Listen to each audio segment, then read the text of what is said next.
Ibu bapak berhak memakan harta anaknya secara wajar. Tetapi anak tidak boleh memakan harta orang tuanya tanpa persetujuannya. Kalau kita jangan suka mengambil apa yang menjadi milik orang tua. Hai orang-orang yang beriman, hendaklah budak-budak laki-laki dan wanita yang kamu miliki dan orang-orang yang belum balik di antara kamu meminta izin kepada kamu 3 kali dalam satu hari, yaitu sebelum sholat subuh.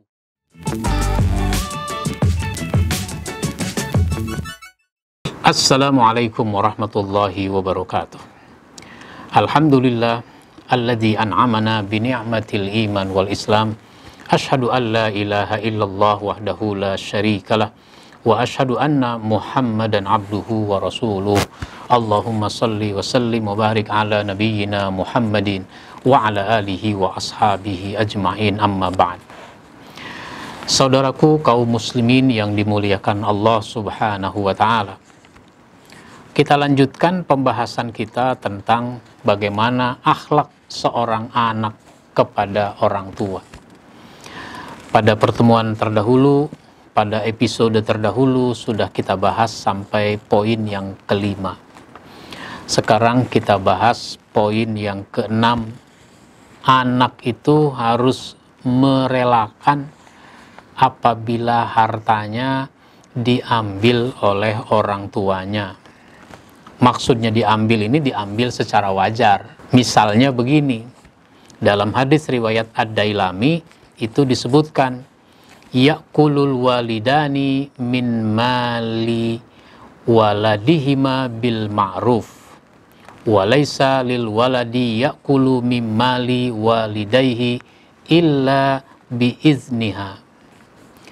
Ibu bapak berhak memakan harta anaknya secara wajar. Tetapi anak tidak boleh memakan harta orang tuanya tanpa persetujuannya. Contohnya begini, kita ini kan sudah berumah tangga, kita tidak lagi serumah dengan orang tua. Ada saat orang tua kita datang ke rumah kita, lalu di meja makan ada makanan, dia makan tanpa bilang-bilang, meskipun cuma semangkok soto, sebungkus nasi, dia makan aja. Nah, kita sebagai anak harus merelakan makanan kita dimakan oleh orang tua.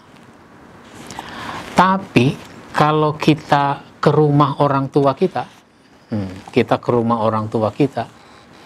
lalu di meja makan ada makanan, nah kita jangan memakannya sampai diizinkan oleh orang tua kita.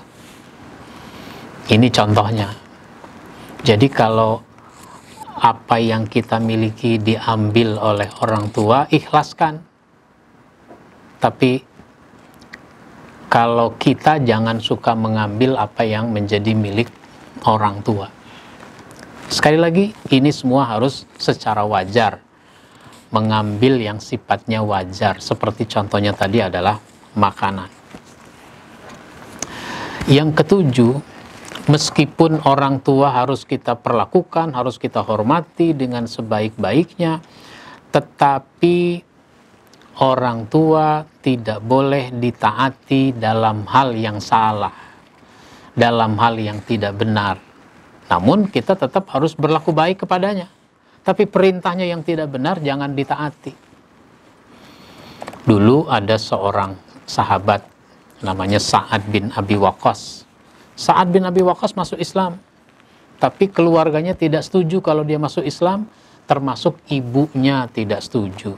Bahkan ibunya sampai protes. Dengan cara apa ibunya protes? Dengan cara mogok makan. Karena dia pikir dengan cara mogok makan nanti si anak kasihan kepada ibunya. Karena kasihan dia mau turuti apa kata ibunya. Maka Sa'ad merayu ibunya, "Bu, makan dong, Bu." Si ibu mengatakan, "Aku baru mau makan kalau kamu keluar dari Islam." Maka Sa'ad bin Abi Waqqas menunjukkan sikapnya yang tegas. Bu, seandainya ibu punya 100 nyawa, andai ibu sekarang mati, nanti ibu hidup lagi, mogok makan lagi, mati, hidup lagi, mogok makan lagi sampai mati, hidup lagi, dan seterusnya begitu. Seandainya ibu punya 100 nyawa, saya tidak akan keluar dari Islam. Meskipun begitu, si anak tetap harus memperlakukan orang tuanya dengan baik. Maka di dalam surat Luqman ayat 15 itu disebutkan, wa in jahadaka ala an tusyrika bi ma laisa laka bihi ilmun fala tuti'huma wa sahibhuma fid dunya ma'rufa. Dan jika keduanya memaksamu untuk mensekutukan dengan aku sesuatu yang tidak ada pengetahuanmu tentang itu, maka janganlah kamu mentaatinya, jangan kamu mengikutinya. Tapi pergauli keduanya dengan ma'ruf, pergauli keduanya dengan baik. Maka Rasulullah Shallallahu Alaihi Wasallam menegaskan di dalam hadis riwayat Muslim, Abu Daud, Nasai dan Ibnu Majah, la ta'ata li makhlukin fi maksiatil khaliq. Tidak ada ketaatan kepada makhluk dalam urusan maksiat kepada Allah Subhanahu wa ta'ala.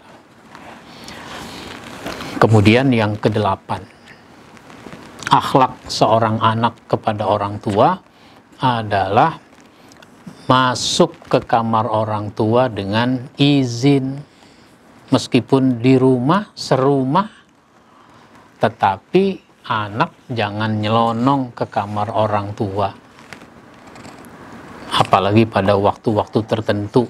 Misalnya orang tua sedang memakai pakaian yang ala kadarnya karena waktunya dia istirahat. Mungkin pintu tidak dikunci, atau ada juga rumah yang tidak berkamar. Kan ada tuh rumah-rumah petak yang tidak ada kamarnya, cuma dikasih lemari, sekat lemari, kemudian kasih gorden. Nah, ini anak jangan nyelonong ke kamar orang tua. Saya bacakan surat An-Nur ayat 58.